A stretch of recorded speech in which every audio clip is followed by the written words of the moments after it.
আমি আমার ভাইদের সম্পর্কে কিছু বলবো। অবশ্যই কথাগুলো শুনবেন। বলতে চাই, আসলে কি জানেন ভাই, আমার নিজের গল্প থেকে বলতেছি, পুরোটা শোনার চেষ্টা করবেন। মেয়েদের পিছনে ভাই ছোটাটা একদম পুরো বোকামি ভাই।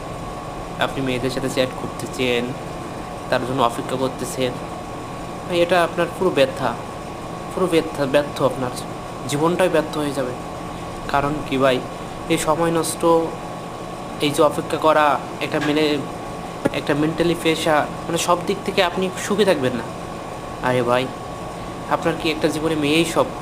ভাই, মেয়ের জীবনটাকে একদম পুরো দূরে সরিয়ে দিতে হবে যদি আপনি কিছু করতে চান।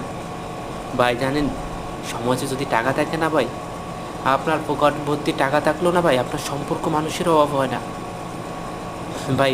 মেয়ে তো দূরের কথা, বাপও চলে আসবে, তার মাও চলে আসবে ভাই। বলি কি, এই মানে মেয়েদের পিছিয়ে ছাড়া পুরোটা বন্ধ করে দেন। টাকা ইনকাম করেন, ক্যারিয়ার গোছান। ক্যারিয়ারের জন্য সব কিছু করতে হবে ভাই। আমি একটা জিনিস বলি ভাই, ক্যারিয়ারের জন্য সব কিছুই করতে হবে ভাই, যত দূর করা যায় হালাল পন্থা হিসাবে।